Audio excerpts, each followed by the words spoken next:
Today's guest is an actor, a producer, an entrepreneur. He's a real do-it-all type brother.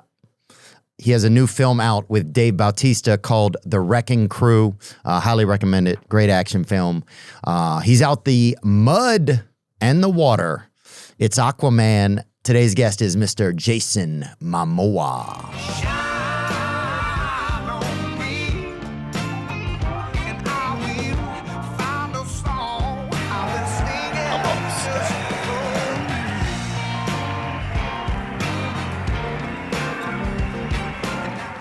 We'll be fine. We'll be fine. I'm here to do the greatest Theo Von interview ever. No, I'm joking. Oh, damn.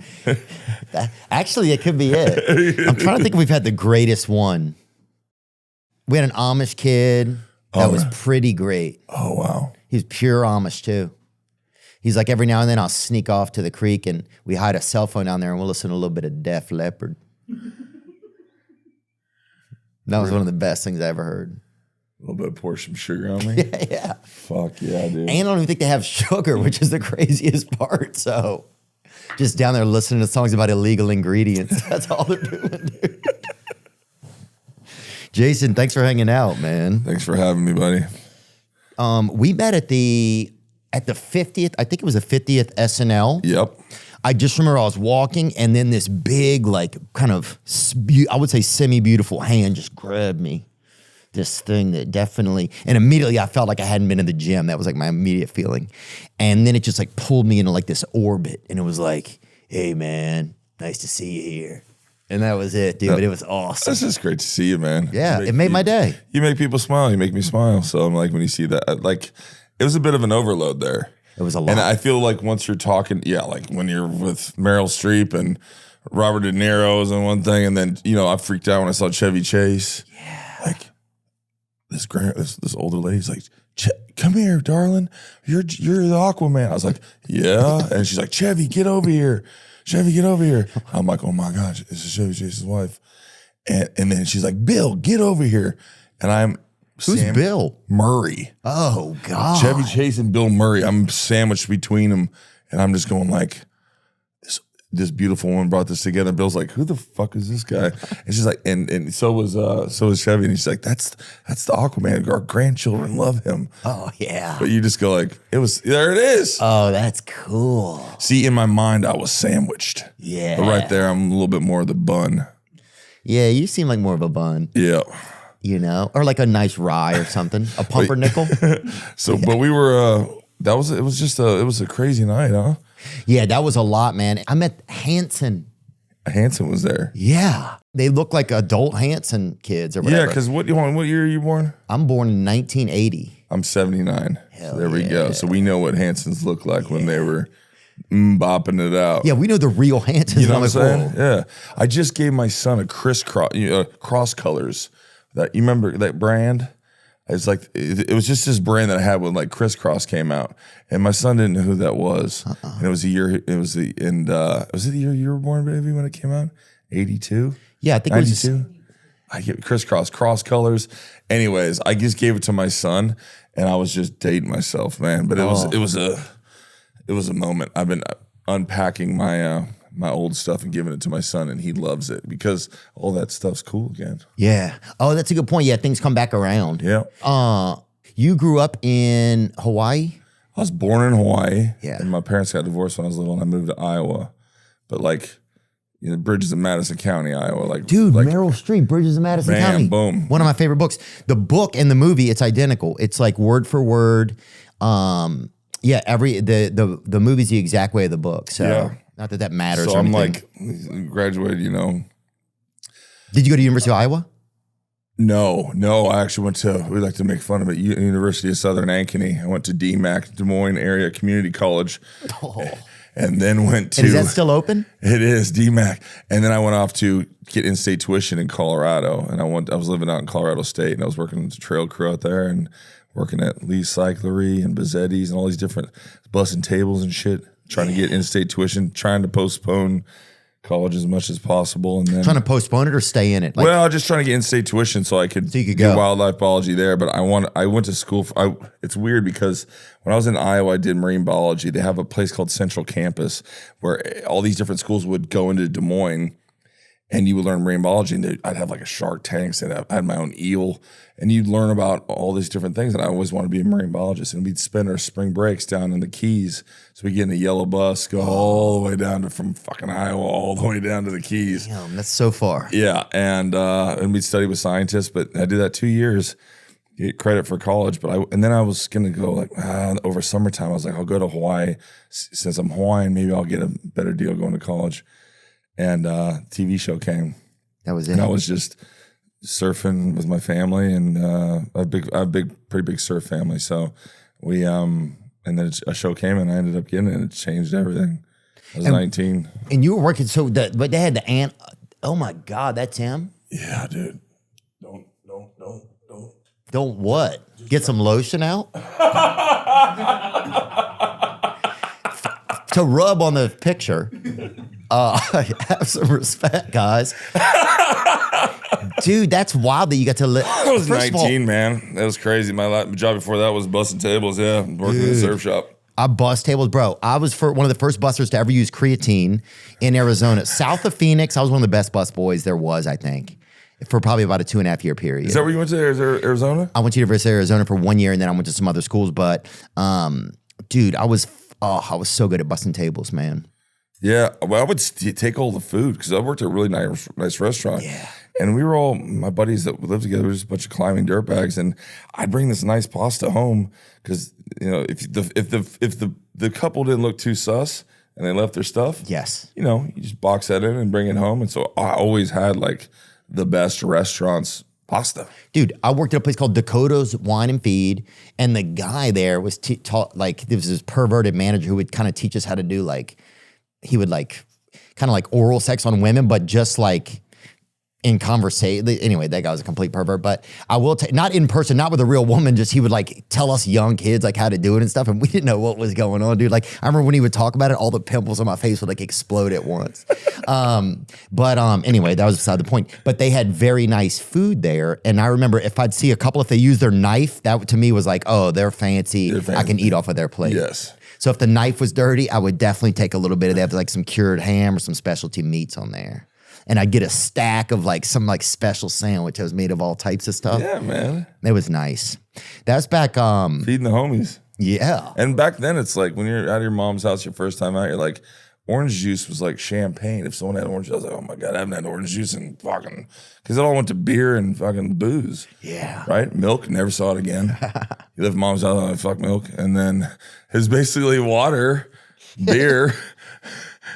My dad still kind of had to pay child support, so that was like that paid rent. And I could just save enough busting tables where I could work just Thursday, Friday, Saturday.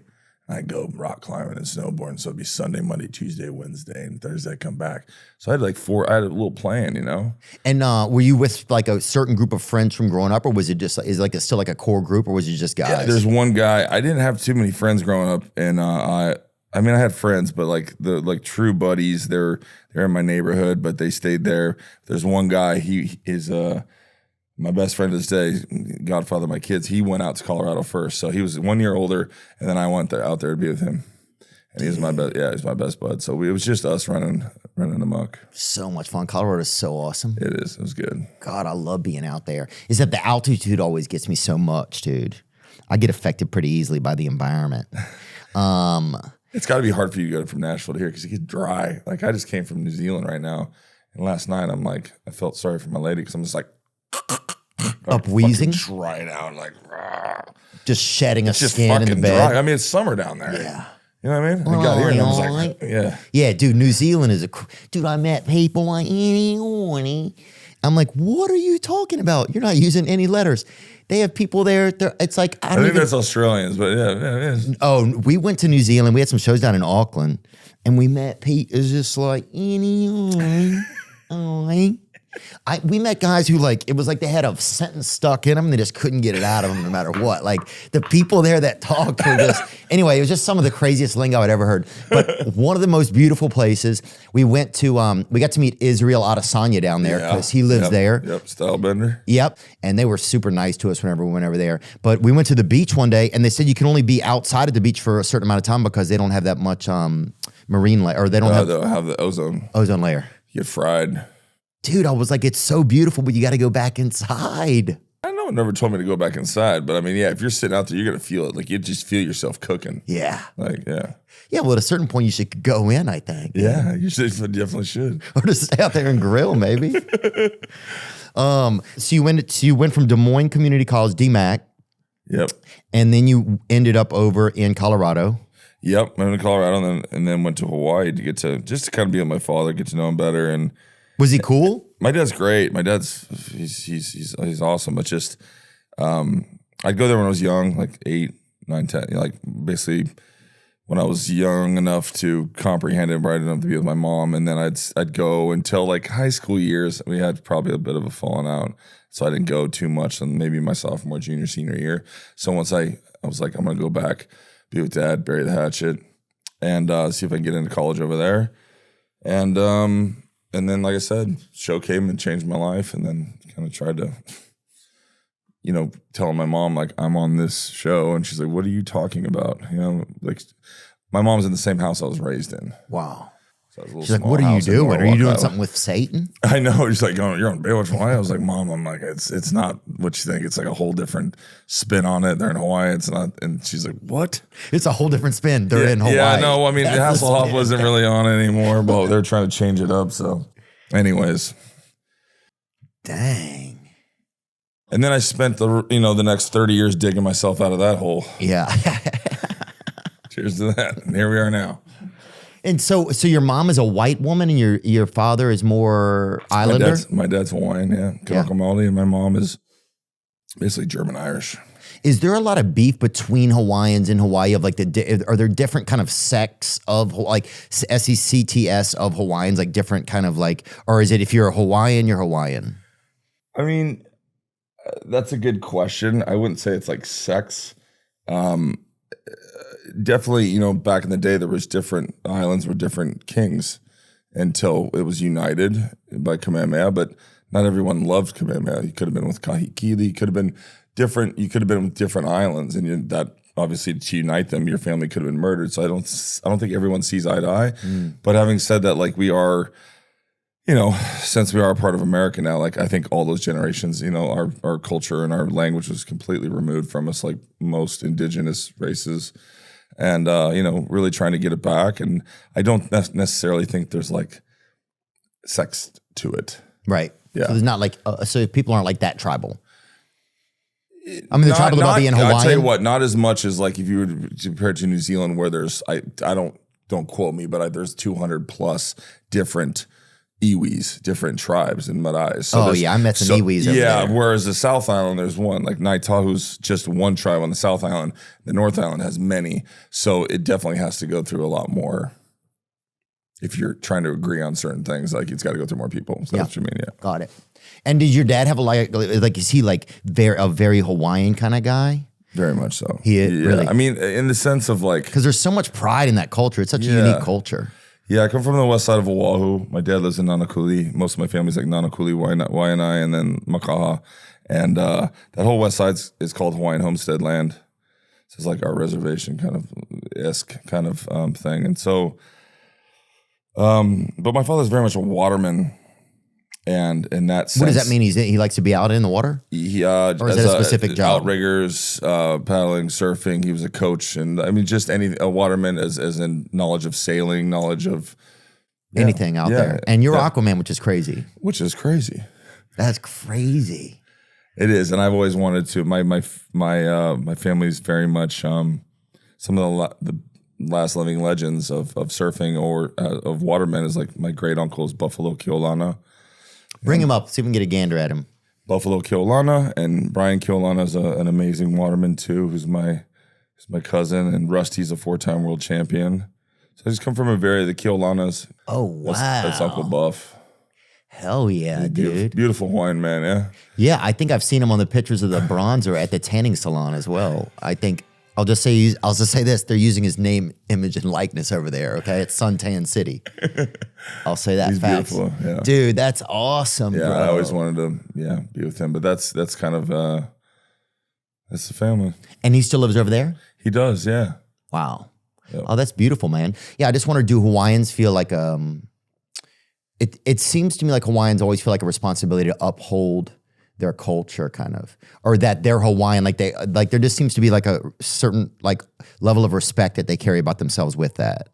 I think that's true. I think there's a lot of things that have happened to our people it's been very challenging in what's happened and getting our identity back, getting our culture back, getting our language back. So I'm sure there's a lot of things, yeah. There's a lot of terror and trauma that's happened to the Hawaiian Islands. So Dang. there's a lot. Yeah, I think when you have something beautiful, people want it, you know? Yeah, absolutely.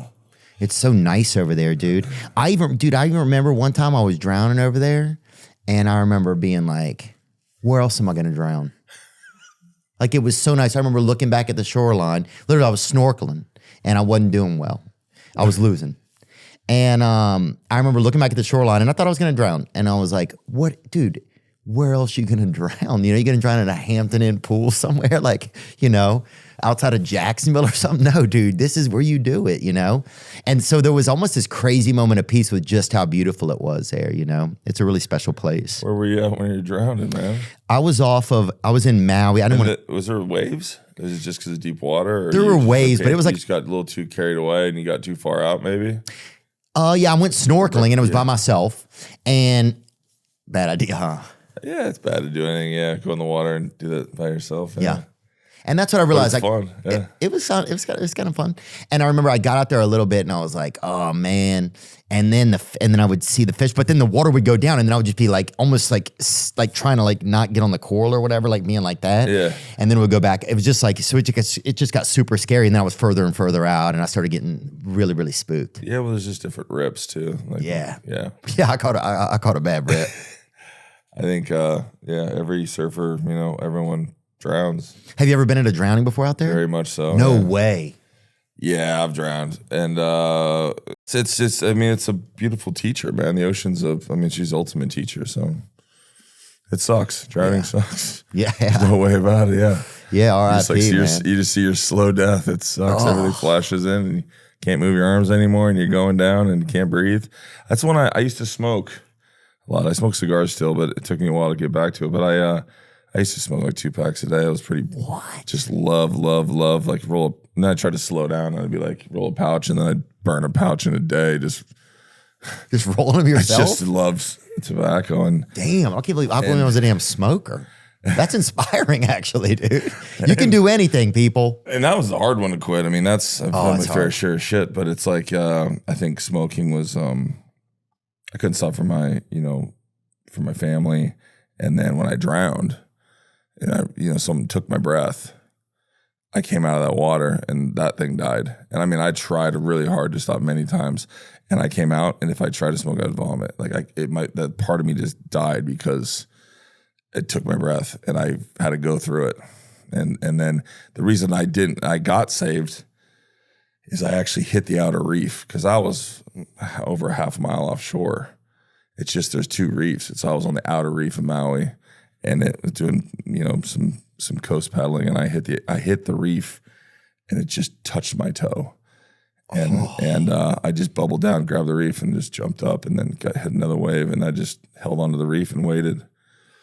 And I was out there for a while. Dang. Who rescued you? I was with Laird. I was out surfing with Laird and I saw him once at a Whole Foods. Yeah. It sounds on point.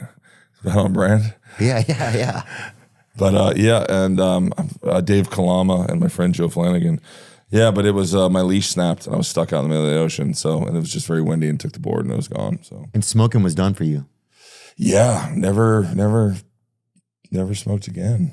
Damn. Look at you guys over here, just type quick and get it up. Boom, boom, boom.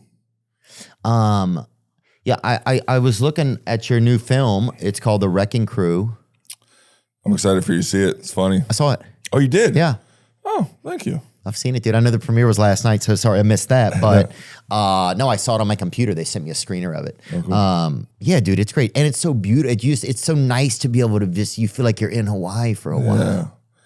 Yeah, it's just the movies we grew up with, right? Lethal Weapon, 48 Hours, all these things, buddy cop movies. Yeah. I did a TV show with David Bautista. He played my brother in C on Apple. Oh, yeah. And he plays your brother in this. Go on. Sorry. Yeah. And we just got really close. And it's like, in this business, when you meet someone you really like, you're like, oh, we should, in the next one, it'd be fun to do a comedy instead of covered in blood and us beating each other. And it was, I had this pitch to him.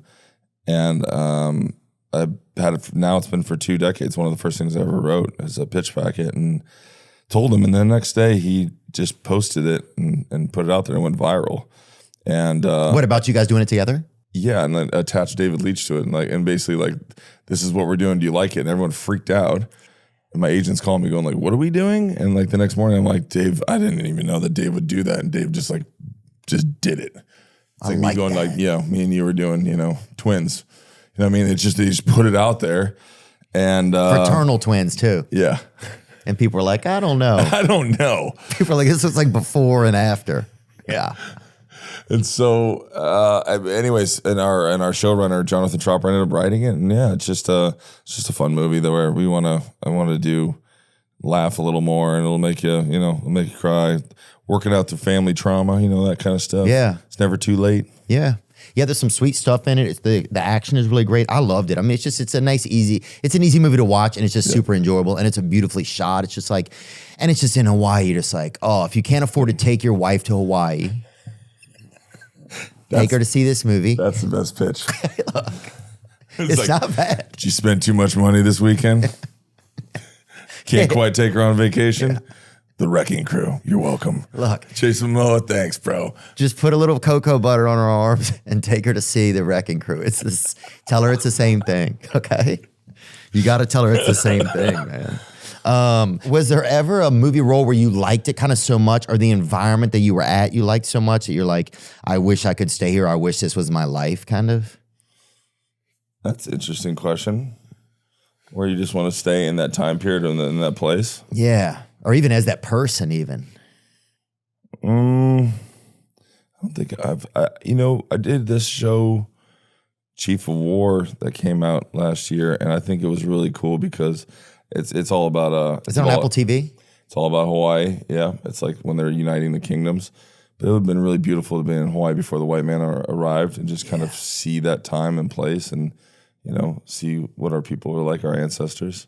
It was so special to make that show, and because you grow up in Iowa and you watch like Last of the Mohicans and Braveheart, and you see all these things like, oh, I would love to see my culture up there. You watch it. I love samurai movies or Native American movies, and all we had was paintings. My grandparents, they've never seen a movie with us wearing all the regalia and going into the big battles with no medal.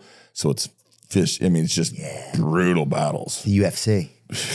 To the next level. Yeah, before they had fucking shark teeth, dude. Yeah, like you're ripping each other apart. So just imagining that or seeing a movie on that scale, it took me a long time to make that show because, Oh, yeah, that's beautiful. And also has a gay Mardi Gras vibe as well, I'll say that. But that's outside, and that's just a joke. I think it's very beautiful of these, that you get to even envision something like this. That's crazy, dude. Oh, man. It's crazy to even get to see moments like that. Like even just like on a movie set or something like that. It must be so bizarre to see moments like that. Where have you seen this? You should see like just the trailers or something. When you have some spare time. It's pretty wild. The fight scenes in this are pretty wild. Yeah, that's amazing. Yeah. Anyway, so that was the first thing I ever created. So I was a co-creator and produced it, co-wrote it, and directed like the finale and started it. So that was like that's my little love letter. Yeah, it's my baby to my people. So. Oh, that's beautiful, dude. And was it something? Was that special to your dad or special to like some of your friends and family from home? I think everyone, because you have to. All the people when I was 19, I hired on Baywatch to like makeup artists, to craft services, to your drivers. They knew me when I was 19. I'm coming back at 45 at the time, 44.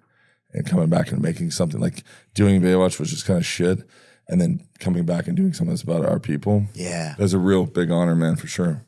It's like, I mean, that's my ultimate goal. I'm kind of done now. Yeah. I'm just going to do fun shit. And I want to do comedy. Like we're going to do Minecraft with Jack Black again.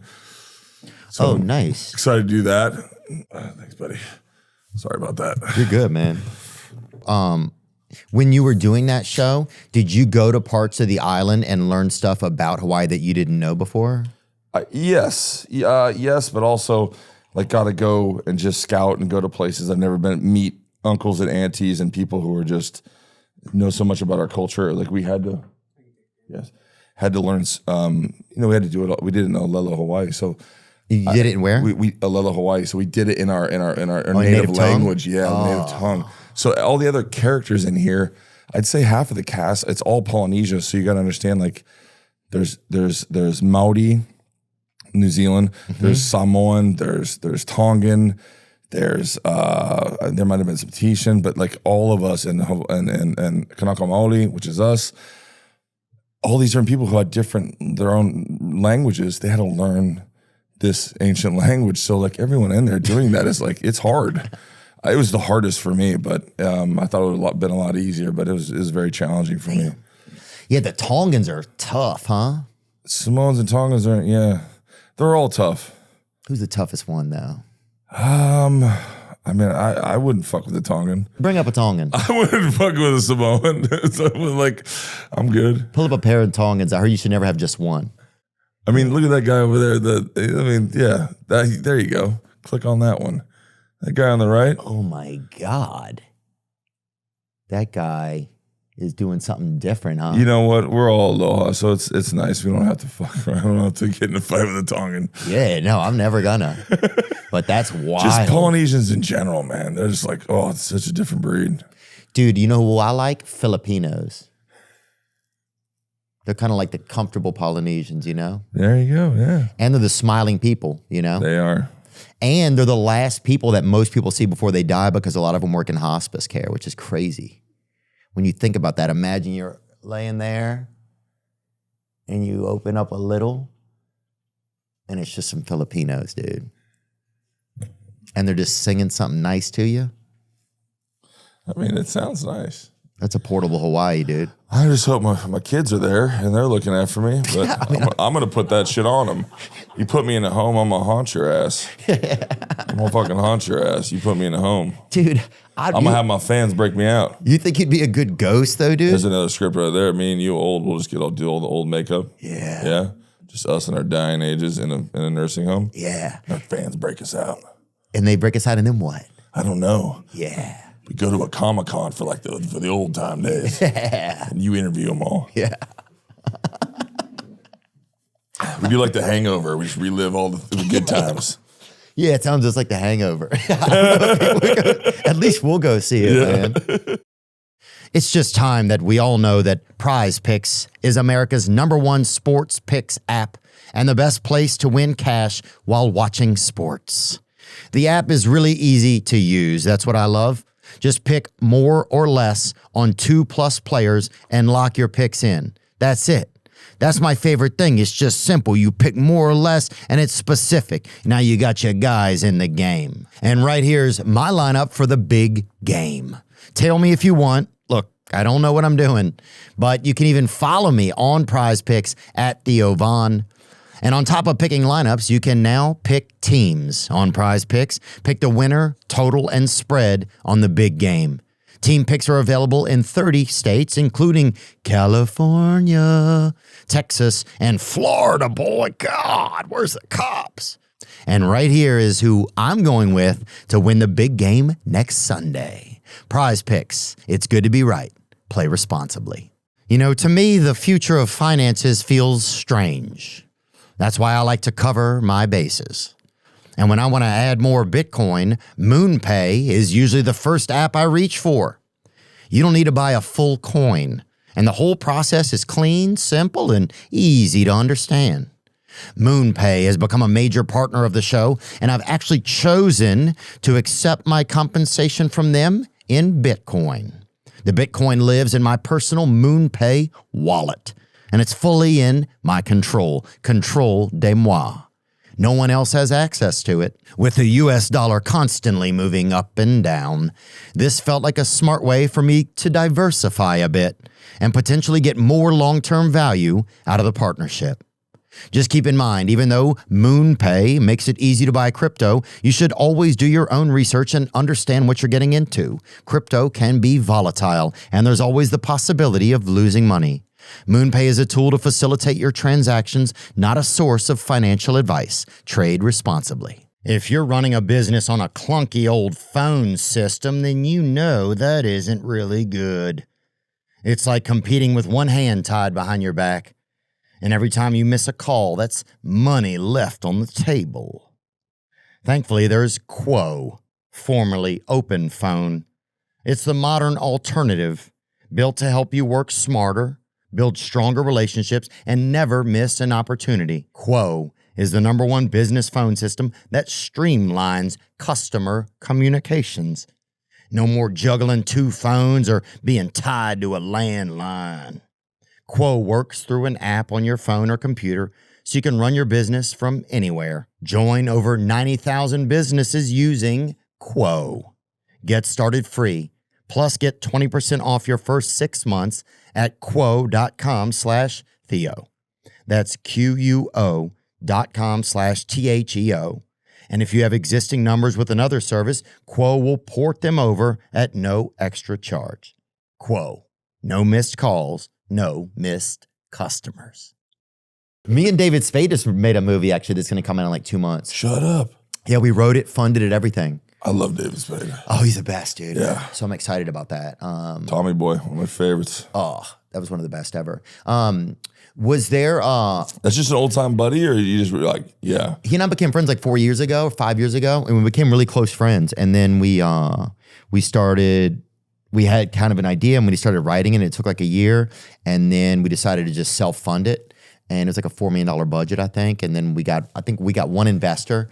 And yeah, and we made it. We shot in like 23 days.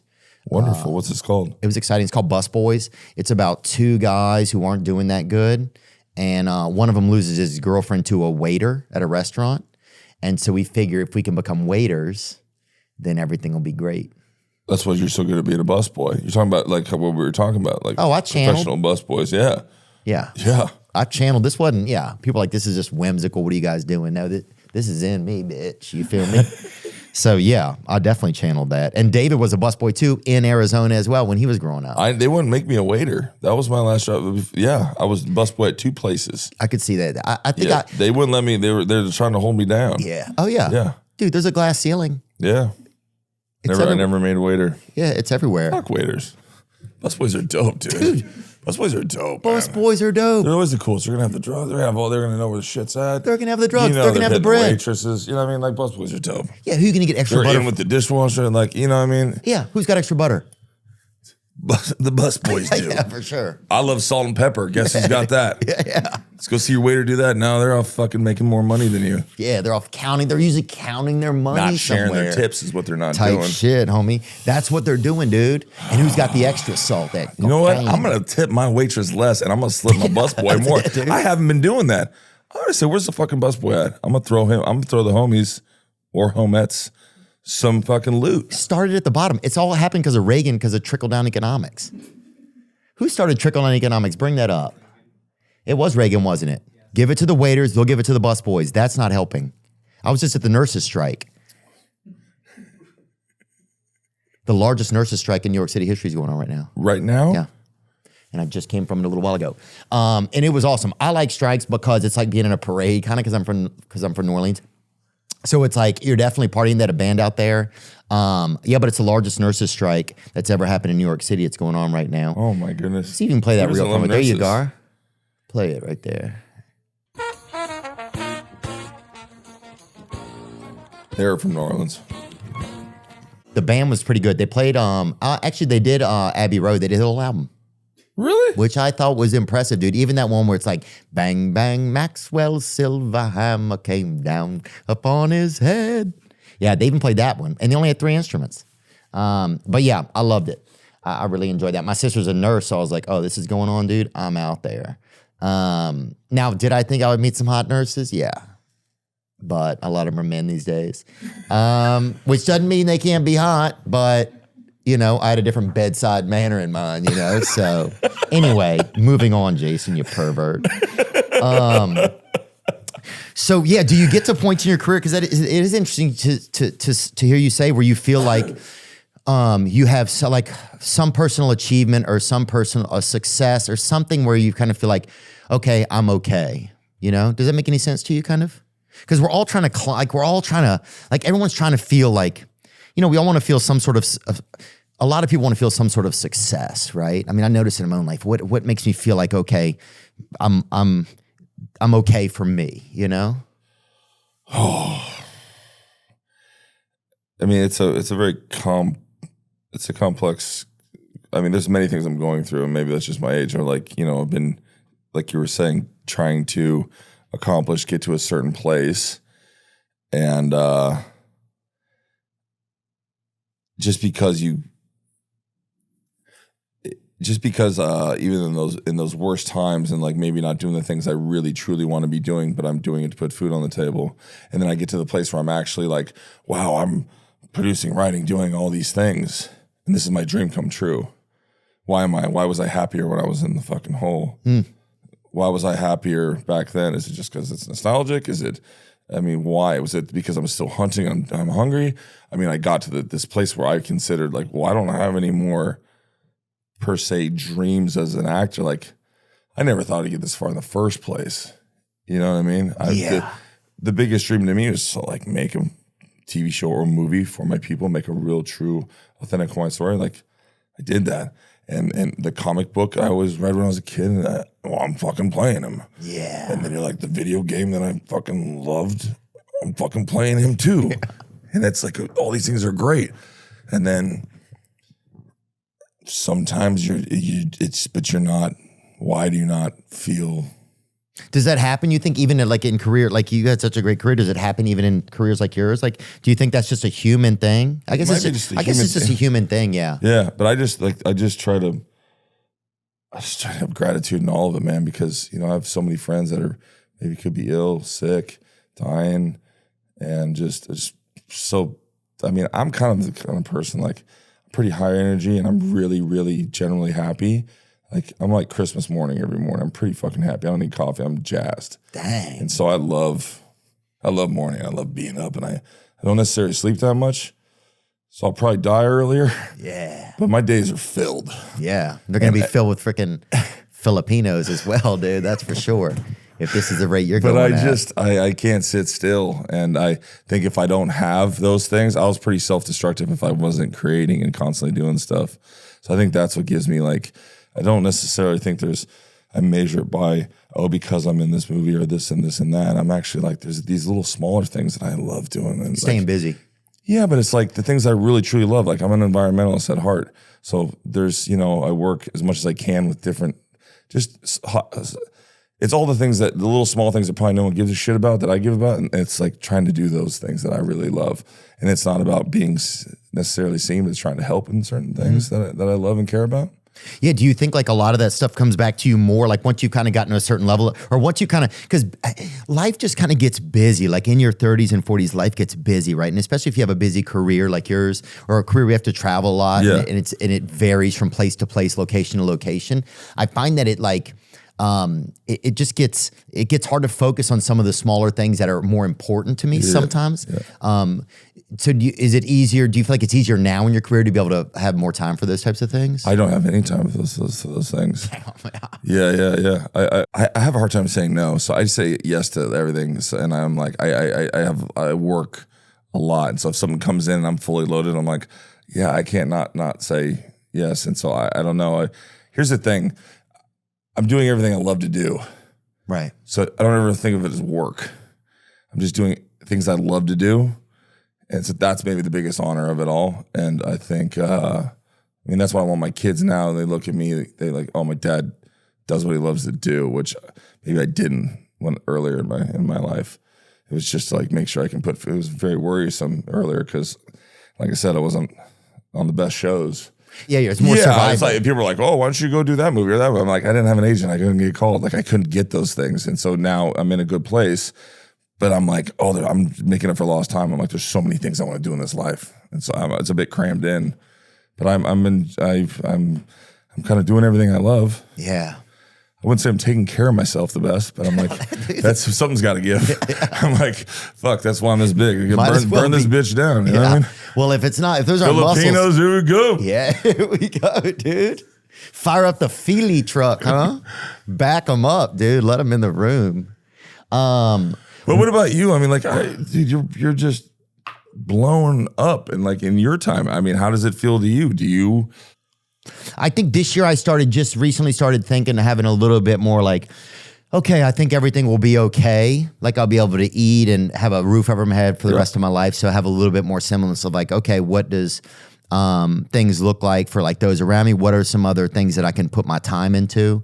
Like I've been touring mostly for probably about 17 years for probably half the weeks, you know? And so this year I don't have any tour dates. And so it's nice to like be like, oh, what does this look like? Like I had like 3 months with no tour dates, and I was like, this is crazy. So what is this?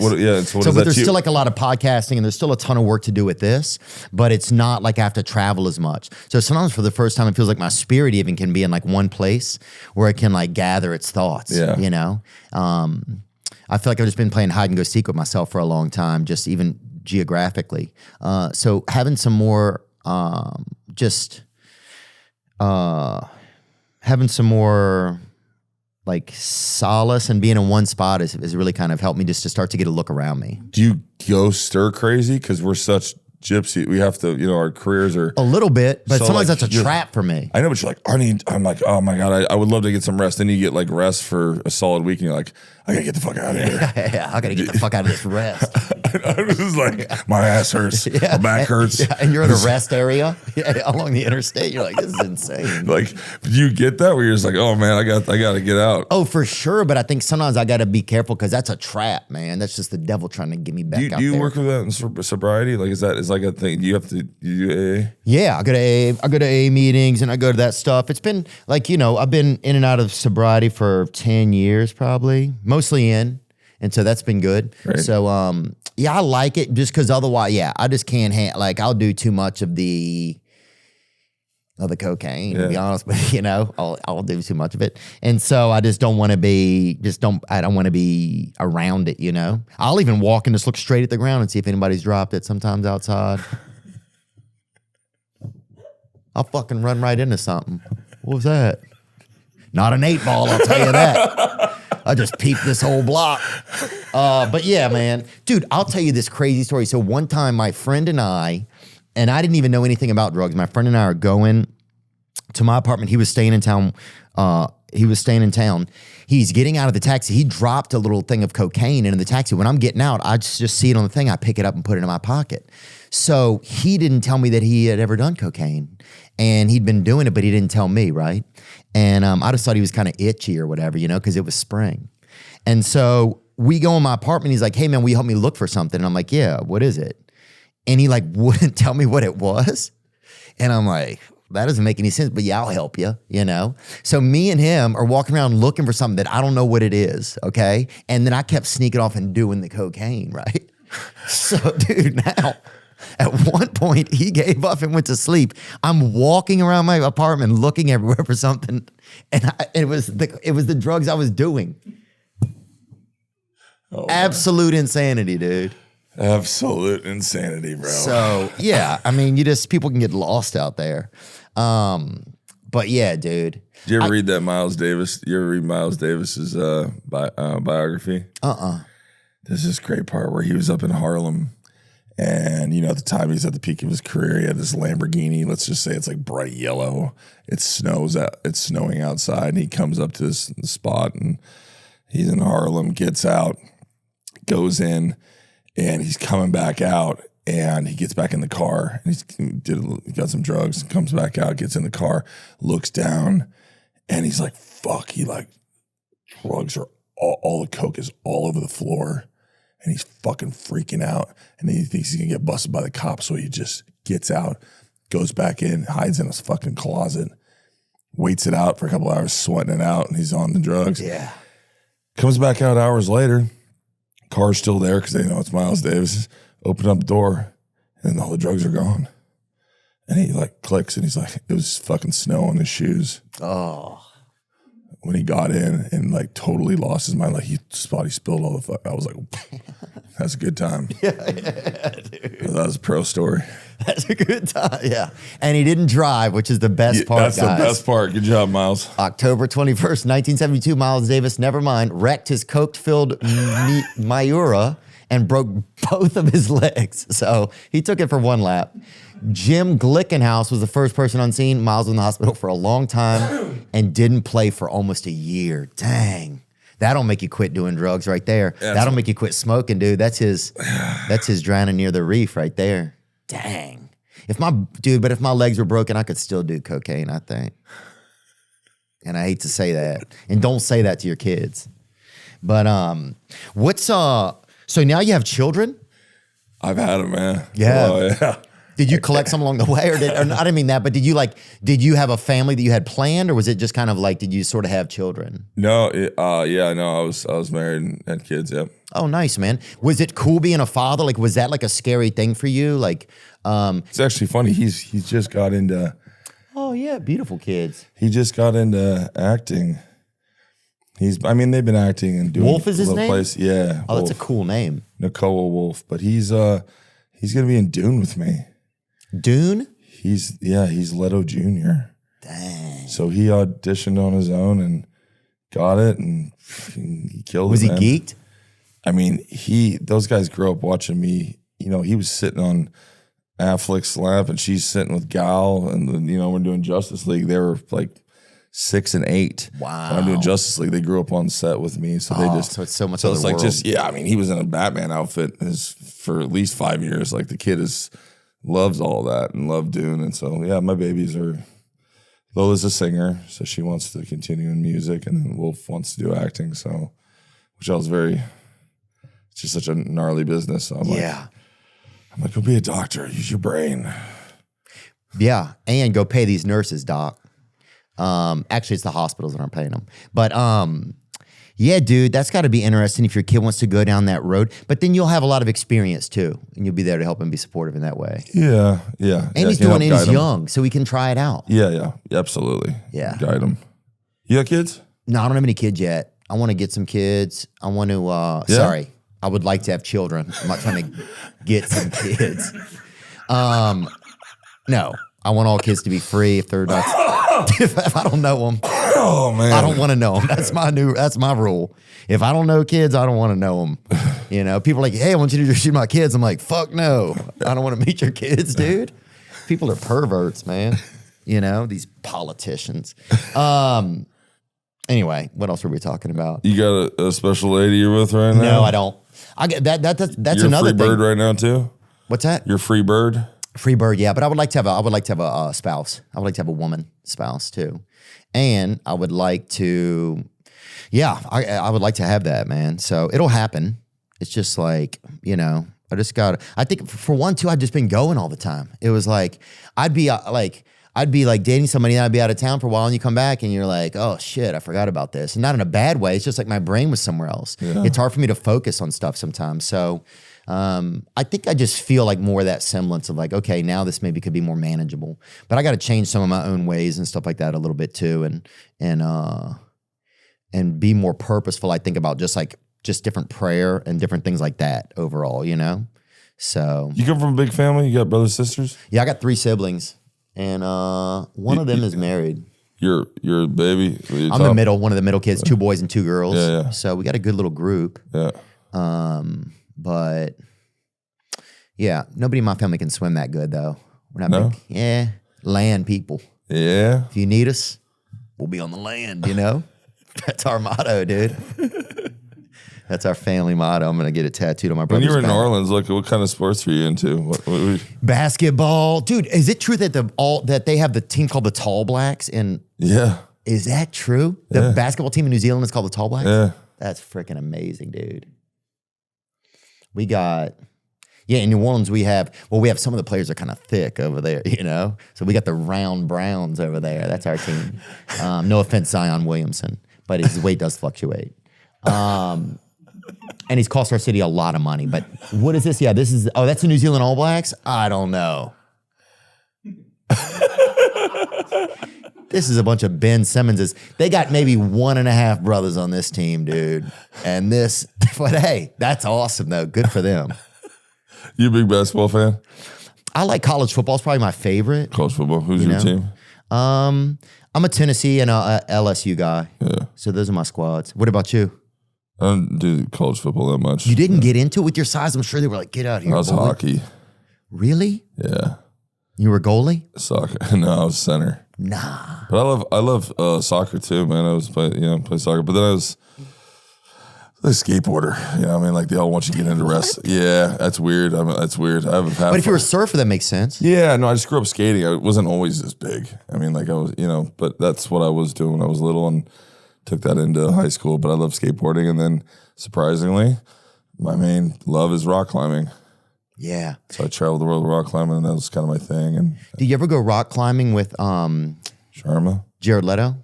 No. Well, I mean, I've seen him out when we've been climbing. Yeah, he loves it. He does. He climbs a lot with Honnold.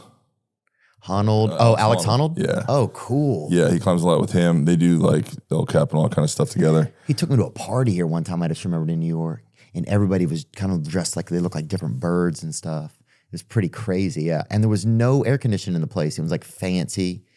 It was bizarre, but it was what you'd expect out of him.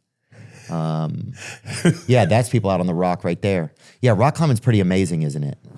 I love it. What makes you love it so much? Well, it's something I did when I was little. At the first moment, like my mom took me climbing in South Dakota, and the moment when I touched the rock and just moved on it, it just felt like I'm probably better at climbing than I am at walking. Like it's just my body just feels. It's just something that you connect with that you really enjoy. Yeah. But I love just the fear and the problem solving and like the fear of it all. Because like we'll do like deep water soloing now, and you in Mallorca, and you like climb up and then you fall down in the water. But it's just like the challenge of like I love climbing stuff when I was a kid. It's like how do you not like I love climbing trees. I love just climbing. So yeah. I don't know. I'm a fucking gorilla. I don't know what to say. Yeah. Being in the dirt, and I just enjoy taking my kids. My kids do it, and it just keeps us out in nature. Something to do. I guess it'd be like fishing or hunting, like for other people, but like being in nature and going to do adventures and setting out to do something and accomplishing it. But also the other thing too is I think I'm very, very much, and I'm not diagnosed ADHD, but there's a lot of things going on, and I feel like when I ride motorcycles and I go rock climbing, it's just like you can't do anything else but be there. So that's just like a little bit of my therapy or meditation is like that's when everything just gets real clean and clear. Makes you focus in. Yeah. Yeah. Let you get everyone gets high on that or loves that. You know what I mean? When you can really mind, body, spirit connects and you flow into something, that's what you know. Oh yeah. When you're zipping down on a freaking motorcycle. You can't, it's hard to be like, oh, I got to do that email or whatever. Well, it's just like everyone, you're in a car, you're like, doing your makeup, you're eating food, you're talking to someone, you're not paying attention to shit. Where you're riding a motorcycle, you're gonna die if you're doing your makeup while you're riding a motorcycle, you're fucked. Yeah. It's not easy. Unless they come out with those self-driving motorcycles, which I read about, that's going to be, I'm like, what are we doing now? Self-driving motorcycles? Yeah, that's not what we need. No. A lot of organ donors are motorcyclists. And I didn't mean to say that out loud to you, but you knew it. I'm an organ donor. Them are. You an organ donor? A lot of them are. Yeah. You keeping them? No. Yeah, I don't know if anyone wants them. Fucking pickled. I'm actually waiting for this AI and shit to come around and go like, yo, 2 new kidneys, livers and kidneys right here. Let's go. Livers and kidneys. That's what I need, bro. Oh, yeah. I want a fresh sack of lungs, boy. Them inner tits. Yeah. And then just nail them again. Oh, 30 more years just bashing these bitches up. Yeah, dude. Toughen up, fucker. Bro, that'd be crazy. You're like 90. Swap them out. Yeah, like, I'm 95, but I got a 7-year-old liver. Yeah. You're just partying on that just getting hammered drunk on one Bud Light. Fucking sick. Sleep in somebody's boat or whatever. One thing I wish I had done in the past was invest earlier. I didn't think I knew enough. I didn't think I had the right connections. I didn't think I had the time. I didn't realize that All I needed to do was start. So many of us focus on where our money is today.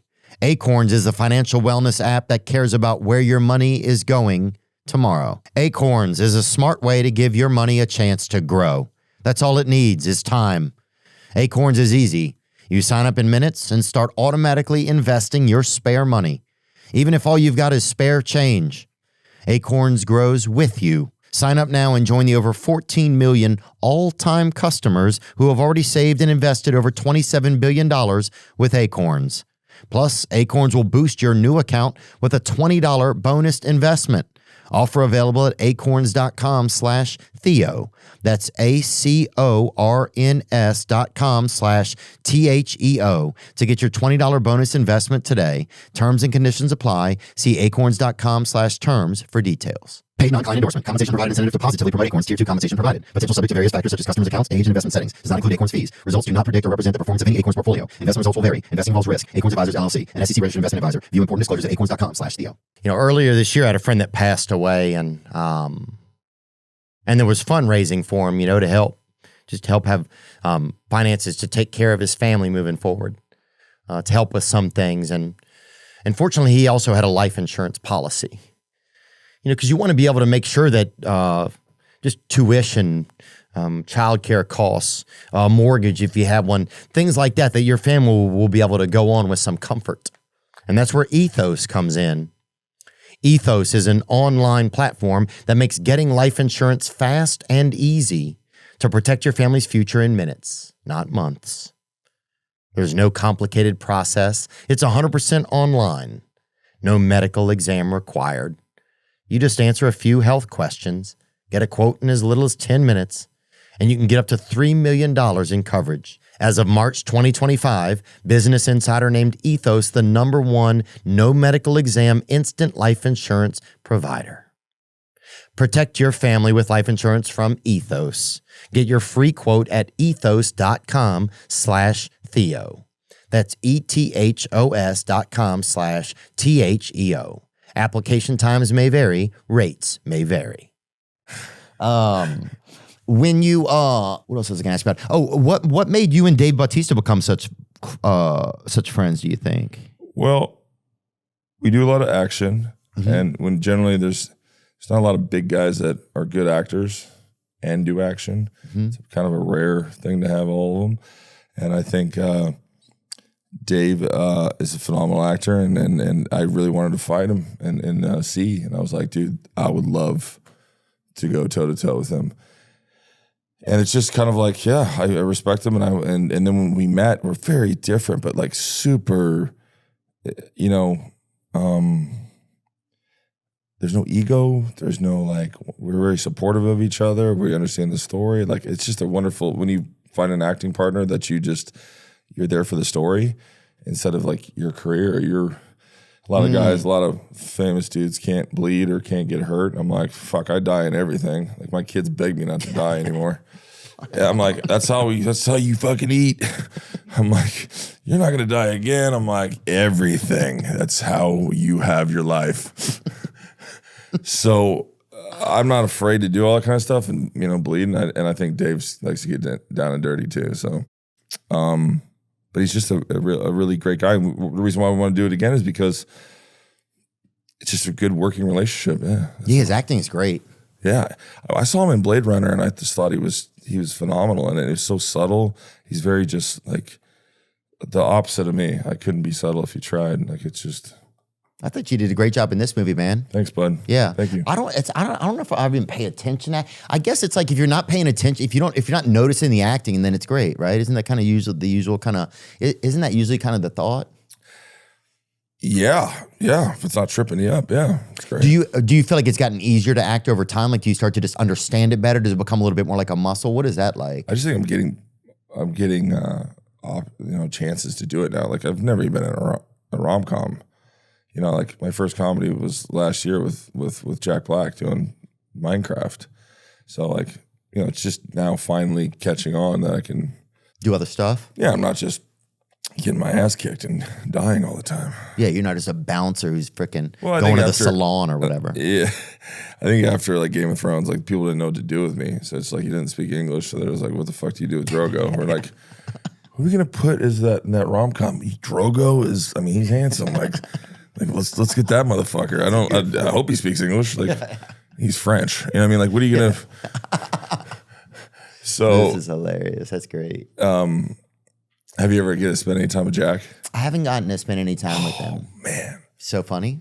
No, he's just like the greatest human, man. Wow. Like you just would love just being with him. He's so much fun. Oh, that's great. And it's just like he's that all the time.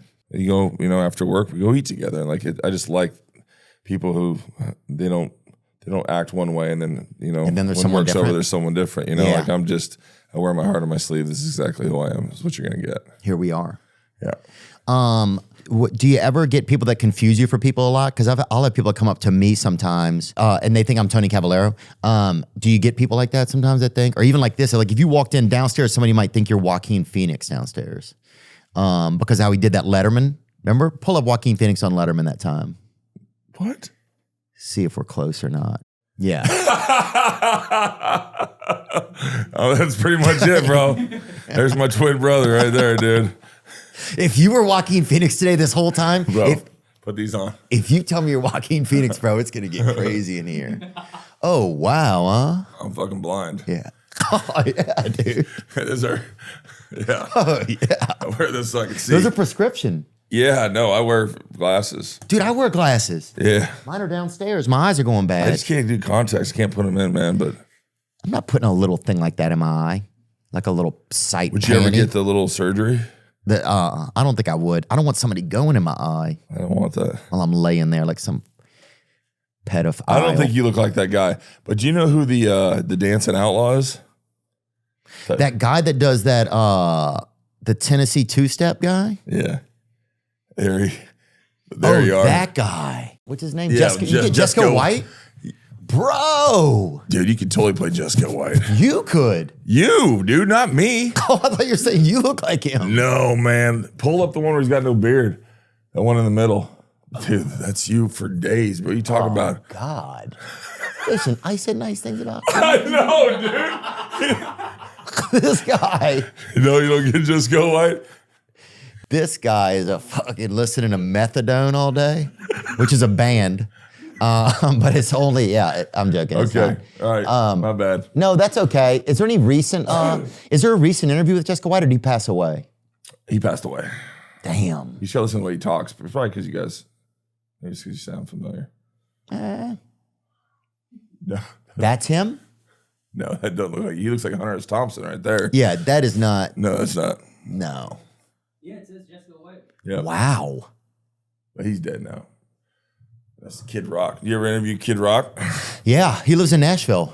That'd be easy then. I see him there all the time. He has his neighbors. Oh, he does. He's got a big club. Yeah, he has a club and he has a crazy house there. He built like a replica of the White House up on this hill there. No shit.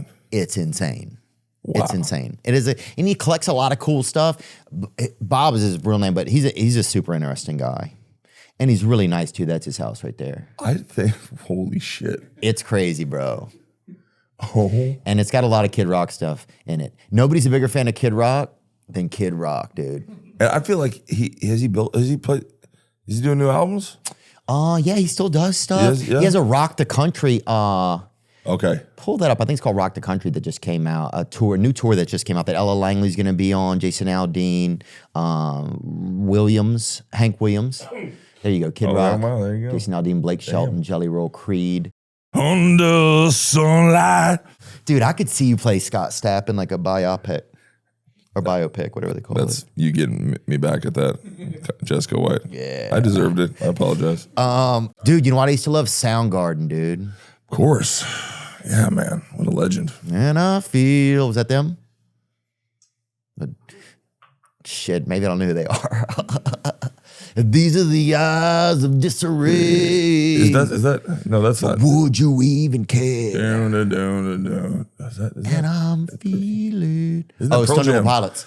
No, Stone Temple Pilots. Yeah, Dude, Stone Temple Pilots was good, bro. They were. What's the first concert you ever went to? I was at the Iowa State Fair. What the fuck is his name? He does bourbon, one scotch and beer. Jesus Christ, I'm blanking on his name. Trace Atkins, maybe? No. God damn it. It's okay. Bad to the bone. Yeah, George Thorogood. Yeah. One bourbon, one scotch, one beer. Iowa State Fair, baby. Dude, how nice is that thing? Iowa State Fair? Yeah. It's amazing. Haven't been in years. Funnel cake? Oof. Yeah. But I'm not driving across town for a funnel cake. But I guess that one would be the best because you'd have all the animals, you'd have all the crafts. Yeah.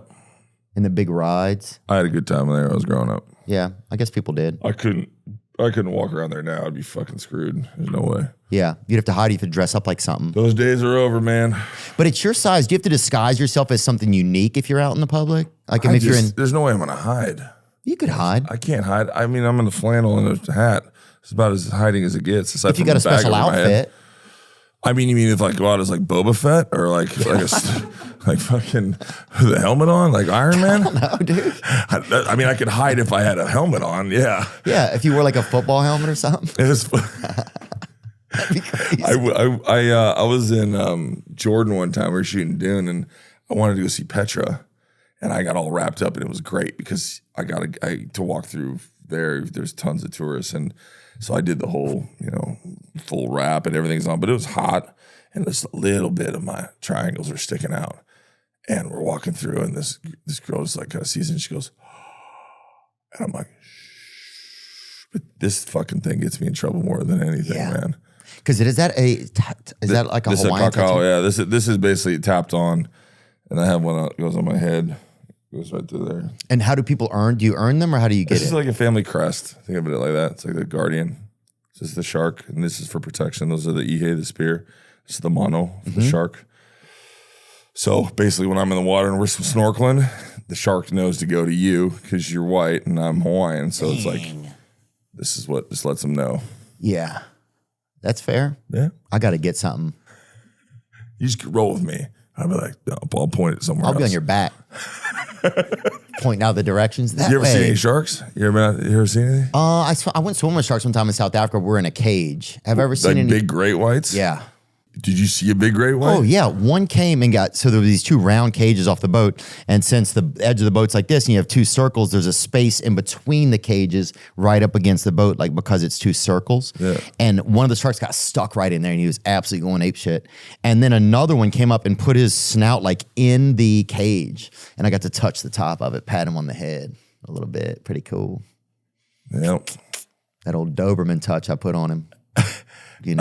Just Great two whites. taps him too. Did you like South Africa? Oh, dude, it's the most beautiful place that I'd been. Yeah. Is there a place you've been that really makes you feel like this is really something special? I just got back from Guatemala. I went there with my lady. Oh, nice. She's from Guatemala, and that was my first time. So we went to we got to go see the pyramids, which is like the largest pyramids in the world. Bring them up. My father's from Nicaragua. Really? Yeah, which is neighbors to Guatemala, I think. Is it in Central America? Yep. Ooh, that thing's nice. I'm surprised you don't live in one of those. Because people think you do, dude. Tikal, the one down there. Yeah, Tikal, the one that's there, right? That one. Pretty spectacular. And the one to the left. Food, culture, just so rich. Wow. How long was y'all's trip for? Antigua. I went to Antigua. Antigua was just like, I'd never seen streets like that. We were there for like 2 weeks. Sorry, 2 weeks. Seeing family.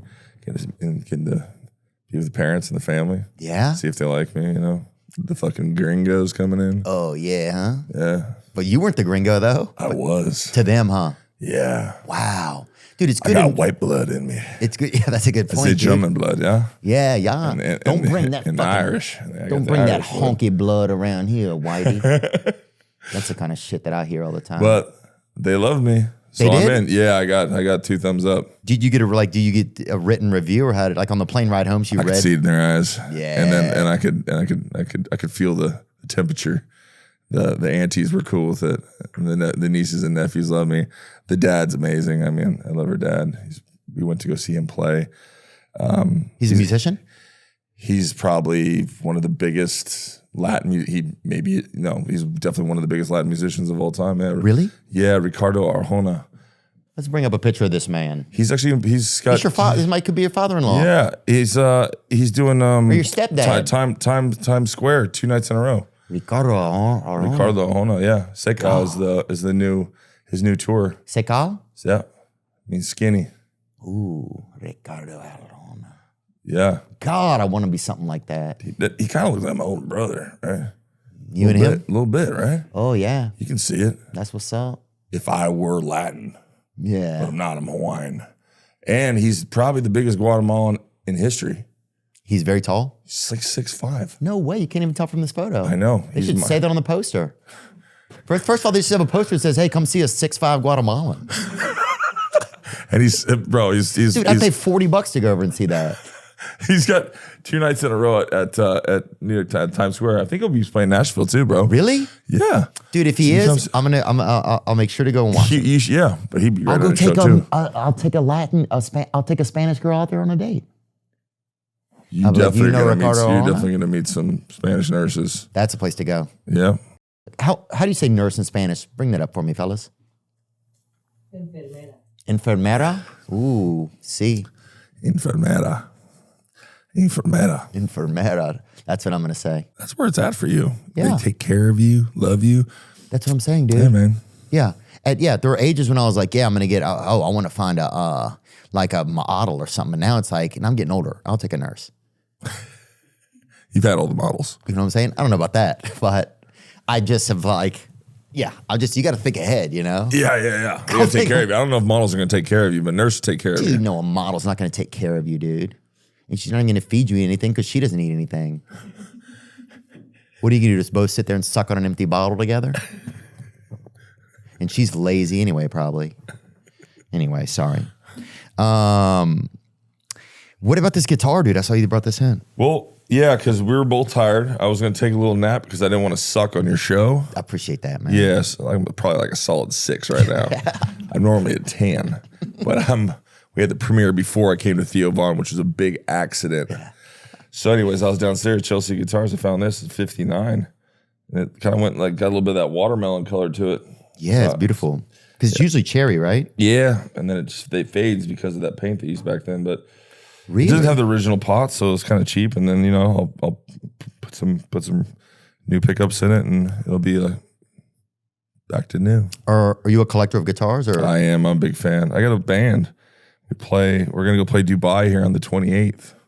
And look, too, I forgot Really? to show you. Yeah. I was in sorry Dubai. about that, brother. Oh, no, I was in Qatar, actually. Signed by Chuck Berry. Yeah, they have all their guitars signed on there. Who is it? Chuck Berry, the guy is it? that was just up on the. That's signed by Chuck Berry, dude? Yeah. Oh, that's him. See, there's a guitar. Johnny Be Good. There you go. He used to carry his guitar in a road, say, between the tree by the railroad track. I loved him, dude. We used to listen to his tape all the time. I had his cassette tape when I was young. Actually, it might be a good idea. My son loves Chuck Berry. I might do him right. When he turns 18, maybe I'll give him this guitar. Just let him play it.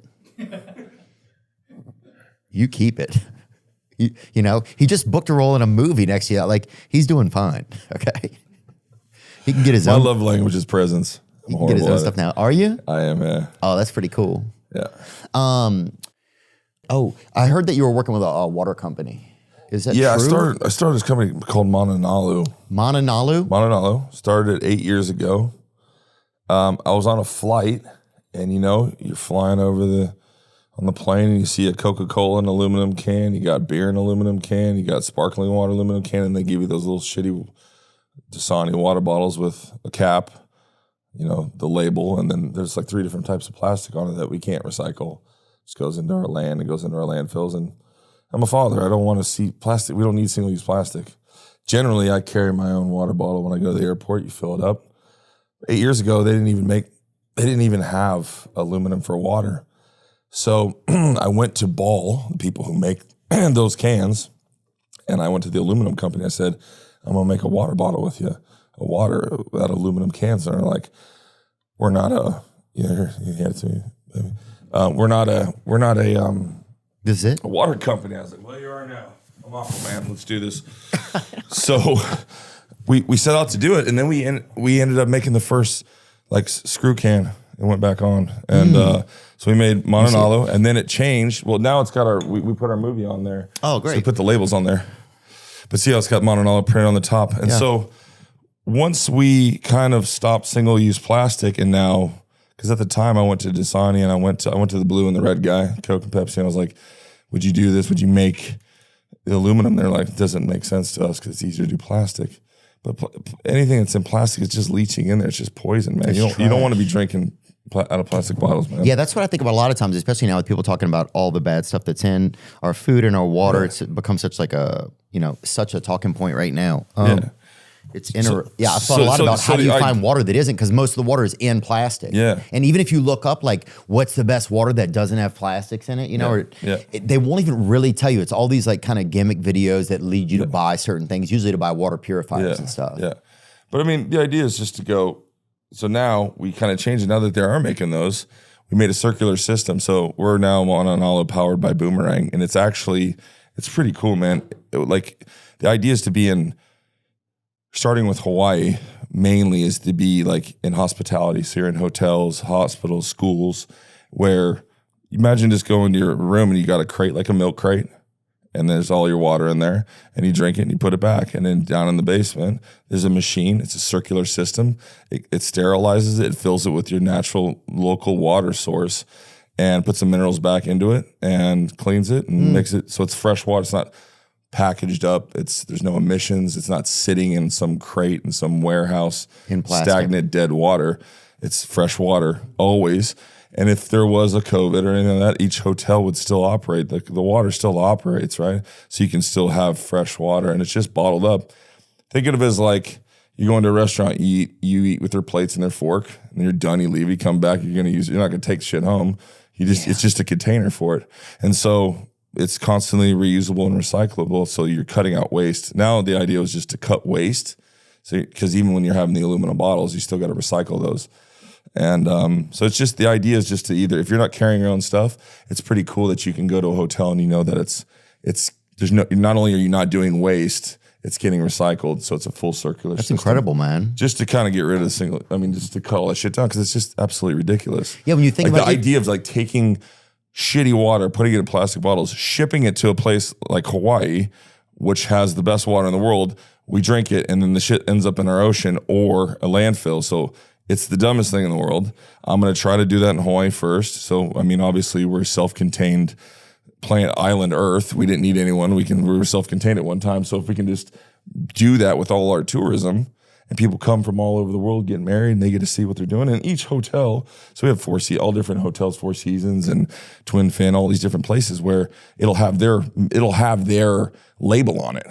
So it's still all there. So their advertising's for them. It's just we're trying to stop the waste. Yeah, I love that. Yeah, dude, when I even think about just how many bottles I probably drink 7 bottles of water a day. Yeah. So that's 7 empty bottles. Like, that's just me. That's ridiculous. Oh, bro, it's the most archaic thing that we're drinking out of fucking plastic bottles. But so we're doing it in a business side, and eventually we'll try to get it where, we'll have depots for it. But I mean, the idea is to get people doing it, because in every school, kids can be doing this. I like the idea too that you can have your thing at home that you could that would then be able to refill it. I think that's pretty novel. Yeah. Thanks, buddy. It's Manalu powered by Boomerang. You can check it out, and that's the goal is to, just another thing to try to fix in a very broken world, and we don't need that pollution in our oceans. Aquaman, you heard it. You heard it, man. Have you ever been a lifeguard or not? Yeah, that's why my whole family are watermen. Yeah, they're all lifeguards. Yeah, I went to junior lifeguards my whole life when I was growing up. Dang, that's like, I wish I could be a lifeguard when I was young. It's pretty cool when you save someone's life. I've saved a person's life before, and you did in the ocean. Yeah, and it's when you do junior lifeguards, it's really cool to really take your time, things slow down. I'm sure it's probably like a firefighter. Like, I'd panic in a fire, but I think if I saw so many of them and I practiced, most people go, oh shit, and then they freak out, whereas the natural calm kind of comes over you, and you just like assess the whole situation so you can both get out alive. You understand the rip, you understand what the ocean's doing. And you had to save somebody? Yeah. Was that in Hawaii? Yeah. Wow. But I mean, it's just I'm like I said, I've been many times like drowned. I'm like, you get caught in a rip.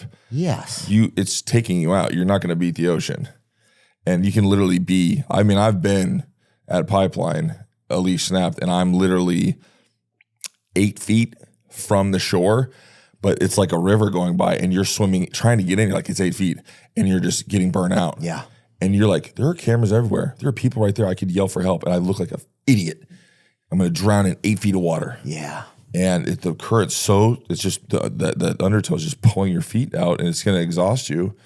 And it generally, you just got to go with it. It's going to take you out to sea and it'll dump you back in. But everyone drowns like that. It's just, you got to watch out for the rips. Don't go jumping into the fucking ocean. And then if you see a sign, don't go in. That's why, I mean, don't be stupid. You're like the Yogi Bear of the ocean, kind of. Remember him? Oh, I do. You put out those fires, kids. Yeah, dude, put him out. You know what I'm saying? I know, he was so adamant. He was talking to me the other day. I built a fire, and I was like, hey, everything's green around What, here. Yogi was? Yeah, in my head, because we're psychos. But I was like, listen, I could dump out. Oh, Smokey the Bear, dude. Sorry. Who did I say? Who's Yogi Bear? Yogi Bear's Picnic basket. picnic basket. Oh, That's right. dude, he's starting the fires then. God, he's probably on Suboxone or whatever by now. Oh, yeah, he's not doing well. I think he was a stepdad, too. You can tell by his outfit. You could tell by that outfit. He was definitely trying to meet a lady that already had kids, probably, too. Not like the Bernstein Bear where he was locked in. Yeah. He was just a dumb dad. That guy was a family man. Yeah. He was. Yeah, Bernstein was a family I man. love me some Bernstein. God, they were good. Especially like the fall issues. I always got snuggled down when I read those ones. And remember there was that one scary book where there was a fire or whatever, and people were like, no fires in the Berenstain Bears, and people flipped out and shit. Oh, really? Yeah, dude. People just cannot handle real shit. That's the kind of thing I'm talking about. Was there a time in a movie where you were training for something and it was like one of the toughest things you ever had to actually train for? Or does it never go that far with training? Yeah, I mean, training for Aquaman was pretty challenging. I'd have to say I'd say probably Aquaman's probably the hardest I've ever had to train. I'm not like a gym rat. I just like to do things, rock climbing, go surfing and things like that. But actually, you do that for a role. I don't necessarily like. You're not in there getting pumped every day like a maniac or taking SARMs or whatever. I just want to do the things I love to do. Yeah. Yeah. But yeah. You're not like some sups monkey that's over there at GNC every day or something. Supplements guy. Yeah, I don't even do like shakes. Creatine, all that. Oh, yeah. Yeah, I like to eat food. Damn. I like to eat. Yeah. I'm Hawaiian. Dude, yeah, you got to get fat when you get older. Yeah, I'm definitely going that way. Hell yeah. I can't wait to get fat. I'm trying not to, baby, but as soon as I get married, I'm getting fat. And then I'm getting divorced too. I can't wait to get divorced. What else? So people should go see The Wrecking Crew. It's a great film. It's fun. It's good. Actions feel good. You get to go to Hawaii. If you can't make it there, put on The Wrecking Crew. Yeah. Let me and Dave take care of you. Yeah. Work out some trauma in your family. Open up a can of Dole pineapple for your lady and put on The Wrecking Crew. Yeah. It's almost the same thing. Some shaved coconut. Yeah. Some mounds. Oh, dude. Bust out a couple of those. My dad used to give us mounds sometimes when we were good.